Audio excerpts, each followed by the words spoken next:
हाँ, तो फिर आगे आप कैलकुलेशन करते हैं इसका। नहीं, अब इसका कैलकुलेशन तो आसान है, ठीक, बहुत ज़्यादा हार्ड भी नहीं है। देखिए ये बेसिक सा कैलकुलेशन है, बेसिक सा कैलकुलेशन है।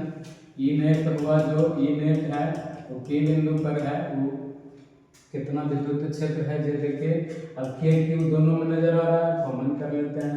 एक बटा कितना हो गया, आर माइनस एक होल स्क्वायर, एक बीच में माइनस एक बटा आर प्लस एक होल स्क्वायर, उसको ब्रैकेट से बंद कर दीजिए।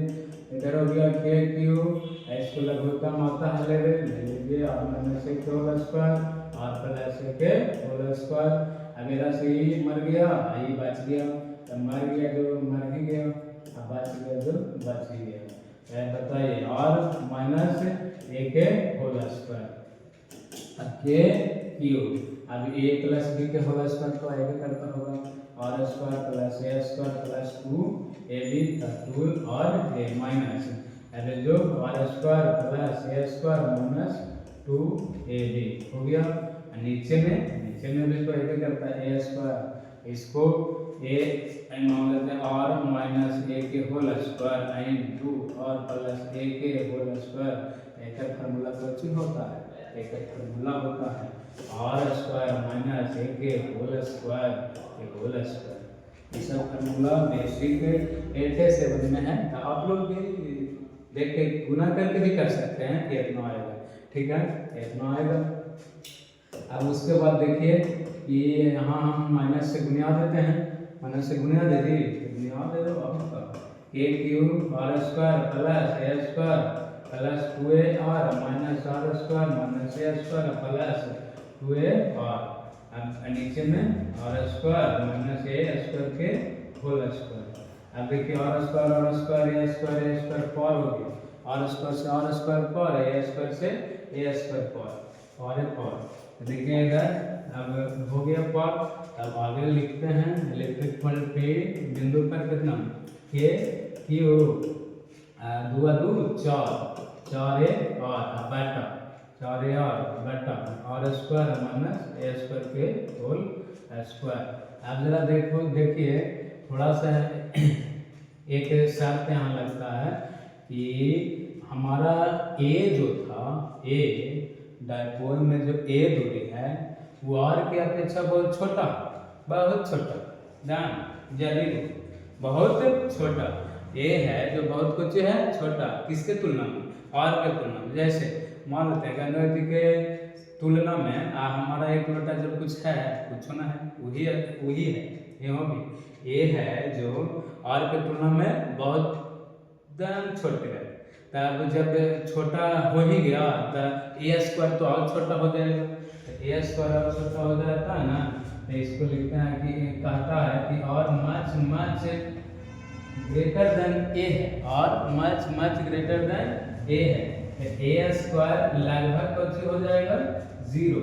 और जब ए स्क्वायर 0 लिखना, ए 0 नहीं लिखना, ए 0 लिख देना था बर्बाद हो जाएगा, ठीक है, बर्बाद हो जाएगा, एक पूरा खत्म हो जाएगा। तो वैल्यू निकाल रहे हैं जो 0 हो गिर जाएगा।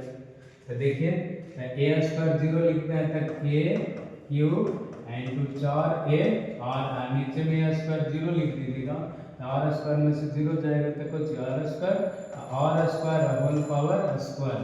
तो कितना हो गया ऊपरे जरा देख लीजिए थोड़ा सा कैसे करके, ठीक ना। देखिए तो इलेक्ट्रिक फील्ड पी बिंदु पर जो हमारा निकल गया वो कितना निकल गया, के क्यू, 4 को जरा 2 इंटू 2a इंटू आर लिख सकते हैं, तो लिख ही सकते हैं, 4 है तो 2 में 2 4, अपने मान से कुछ फार्मूला फायदा के लिए ये आर के पावर 4। अब आर के पावर 4 है तो ये खत्म कहानी। और फिर जरा देखा महाराज के ऐसे ये 2a और ए की कौची लिख ली फार्मूला के और पी लिख ली, के पी और तो खत्म हो गया और 2 बच गलो, तो 2 के पी और बचा और Q. Electric field at point P due to dipole is equal to 2 kp y r q, यानी कि बिंदु P पर द्विध्रुव के कारण अक्षीय तल पर विद्युत क्षेत्र की तीव्रता 2 kp बटा r क्यू, 2 kp बटा r Q, where P is electric dipole moment and K is constant, K is constant, जिसका मान कितना होता है 9 गुने 10 के पावर 9, 9 गुने 10 के पावर 9, एंड P को चाहिए है द्विध्रुव आघूर्ण, अब P के फॉर्मूला कितना होगा आपको 2a क्यू। ठीक, ये डेरिवेशन देखिए आप लोग, एक दो बार रिवाइज करिए, याद रखिए।